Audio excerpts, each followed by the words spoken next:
আজকে চলে আসলাম আরেকটি নতুন ভিডিও নিয়ে। ভিডিওর থাম্বনেল আর টাইটেল দেখে তোমরা তো বুঝেই গিয়েছো ভিডিওটা কী রিলেটেড হতে চলেছো।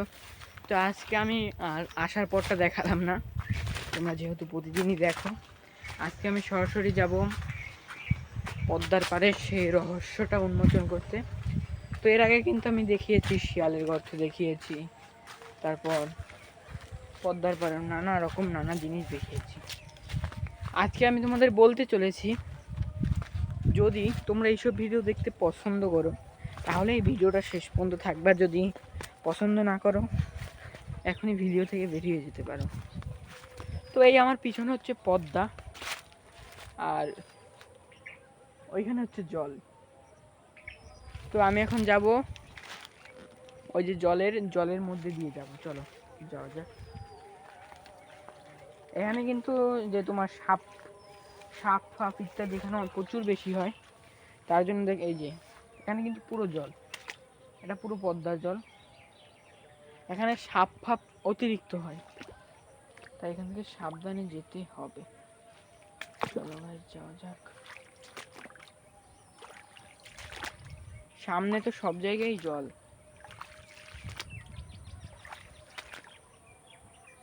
এই যে হ্যাঁ, এদিকে প্রচুর মানে আজকে দুপুর 2-3টা নাগাদ বৃষ্টি হয়েছে। দেখতে পাচ্ছ প্রচুর কিন্তু জল, এটা কিন্তু পুরো পদ্মা জল। এখান থেকে মাছ ফাছও ধরে। তোমাদের পরের যেদিন বৃষ্টি হবে সেদিন আমি মাছ ফাছ। তো আমি এখানে বসেই বললাম, এই যে আমার ওই যে আমি আগেও তোমাদের বলেছি পদ্মাটা অনেকই বড় ছিল, ওই থেকে একটু আর কি লং ডিস্টেন্স প্রস্থটা দেখা যাচ্ছে যে এই সাইজের ছিল, গভীর কিন্তু। তো আর কথা না বাড়িয়ে আমি পয়েন্টে চলে যাই, যেটা আমি তোমাদের বলতে চলেছি। যেটা হচ্ছে, এটা হচ্ছে এই যে পদ্মাটা, এর পাশে ওই পাশে আমার জানা সম্ভব, আমি তো তখন জন্মাইনি, কয়েক শত বছর আগে ওই পাশে 6টা ভাই জন্মিয়েছিল এক পরিবারে। ওর বাবার নাম ছিল কার্গিল। ওরা হচ্ছে শিকদার পরিবারে, কার্গিল শিকদার। ওরা হচ্ছে কি এখানকার যে জমিদার তাদের উপর অত্যাচার, মানে ওর বাবাই চালানো শুরু করেছিল, মানে আশেপাশের যত জনগণ যার ক্ষমতা বেশি তার উপরই চালিয়েছিল। ওই যে কার্গিল ওর উপর প্রচুর অত্যাচার করেছে মানুষকে। তারপর ওর 6জন ছেলে জন্মানোর পর ওরা কী করলো, এক ছেলে লেখাপড়া করে শুনি এখনও কলকাতায় আছে কিনা আমি জানবো না ঠিক করে। ওই যে 6জন ছেলে, 6জনের মধ্যে 5জন পুরো রাজনীতিতে লিপ্ত হয়ে গিয়েছিল। তারপর ওদেরকে কার্গিল পার্টি নামে ডাকতো, কার্গিল পার্টি। তোমাদের যদি বিশ্বাস না হয় তোমরা ইউটিউবে সার্চ করতে পারো। আমি প্রথমে এই ভিডিওটা বানিয়েছি কার্গিল পার্টির ব্যাপারে। এর আগে কেউ এরকম ভিডিও বানাচ্ছে কিনা আমি জানি না, কিন্তু আমি এখনও দেখতে পাইনি, এবং কি আমি ইউটিউবে সার্চ করেছি। কিন্তু আমি হয়তো তোমাদের মিথ্যা কথা তোমরা ভাবতে পারো আমি মিথ্যা বলছি, কিন্তু এই অশোকনগরে যদি কেউ থাকো, অশোকনগরে এই ভিডিওটা যদি অশোকনগর থেকে কেউ দেখো, তাহলে সে বলবে যে কার্গিল পার্টি ছিল কি না, এবং সেটা পদ্মার ওই পারে, মানে আমি যে কথাগুলো বলবো এগুলো মিলিয়ে দেখবে কেউ যদি অশোকনগর থেকে থাকো, এবং কেউ যদি দূরে থেকে থাকো আমার কথার উপর বিশ্বাস করতে পারো, যেহেতু আমি বলছি। এই যে কার্গিল ওরা যে 6জন ছিল, 6জনের মধ্যে ওরা 6 ভাই। এরা করতো কি, মানুষ যখন দুপুর 3-4টার দিকে বেরোতো, ওরা করতো কি যে মানুষদের ভয়ঙ্কিত করতো, মানে ভয় দেখাতো। তারপর মানুষ ভয়ে আতঙ্কিত হয়ে করতো কি, ওদের মানুষের যে টাকা পয়সা যার যা ছিল ওখান থেকে, মানে আগে যে জমিদার, আগে জনসংখ্যা খুব কম ছিল, আর বেশিরভাগই জমিদারের থেকে মানে অসহায় দরিদ্র লোকগুলো বেশি ছিল। তো ওই কার্গিলরা করলো কি, ওর পর ওরা একটা হাতানো বুদ্ধি করলো। ওরা করলো কি, এখান থেকে এই যে পদ্মাটা, এটা তোমরা দেখবে, এটা ম্যাপে সার্চ করলেও দেখবে এখন যেটা আমি বলবো। এই যে পদ্মাটা, এইখান থেকে হচ্ছে যদিও তোমার একটা জাহাজ, পুরো একটা জাহাজটার নাম্বার হচ্ছে 746। এটা হচ্ছে তোমার ইংল্যান্ড থেকে রওনা দিয়েছিল ভারতে। যে তোমরা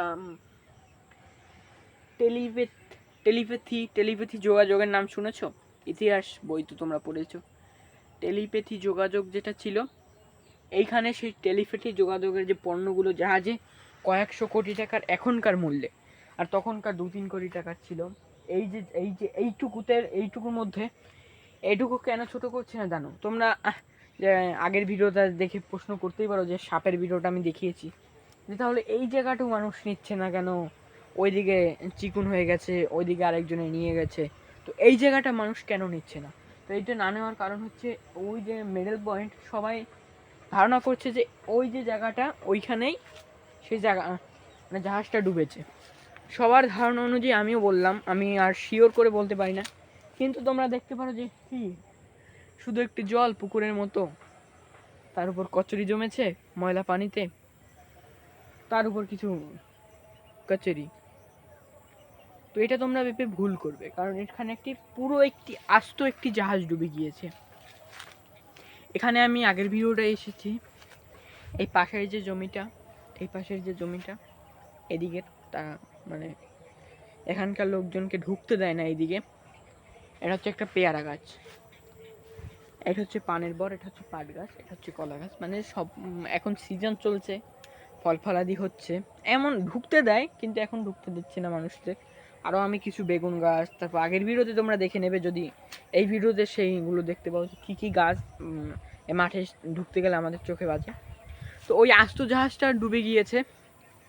তারপর ওই জাহাজটা তোলার জন্য সাল 1994 সালে, হ্যাঁ 94 সালে, এটা আমি গ্যারান্টি দিয়ে বলতে পারি। এটা তুমি ইউটিউবে সার্চ করলে পাবে, ইতিহাস পাতা একটা চ্যানেল আছে, ওটা তুমি ঢুকলেই দেখতে পারবে।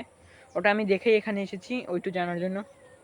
তো এখানে হচ্ছে তোমার লর্ড কর্নওয়ালিসের নাম শুনেছো, তার নেতৃত্বে রবিন্স দ্বীপ এর নাম শুনেছো। এটা হচ্ছে রেনবোল কল এবং রবার্ট ডেনফিস। এই যে জাহাজটা, এটার পুরো দায়িত্বে ছিল রবার্ট ডেলফিন, ছিল মানে ইন্ডিয়া এসে পৌঁছাবে, আর উনি ছিল ইংল্যান্ডে। তো এরপর কী হলো, উনি এই যে জাহাজটা ঢুকেছে, তারপর এখানে কার্গিল পার্টিতে অ্যাটাক করেছে। ওইদিকে কার্গিল পার্টির সেই ঘরটা দেখিয়েছিলাম মনে হয় তোমাদের, হ্যাঁ হ্যাঁ হ্যাঁ হ্যাঁ নীল নদীর কূপের নাম তো দেখেছ, নীল নদীর কূপ, ভয়ঙ্কর দেহহত্যা।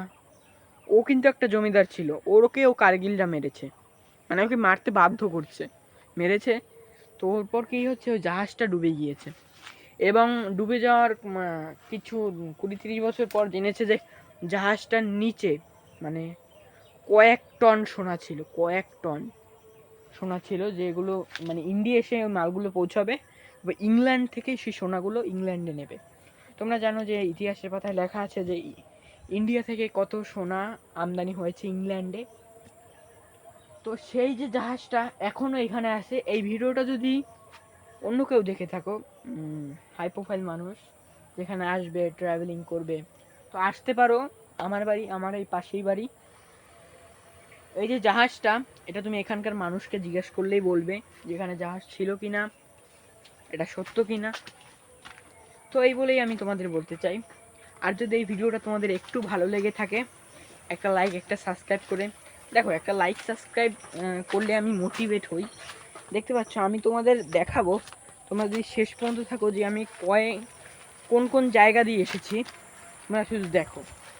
তোমরা বলবে যে হ্যাঁ, বাড়ির পাশে মাঠ, তার একটা কার্গিলের একটা গল্প পেয়েছে, সুন্দর বলতেছে, এটা ভাবছো তোমরা।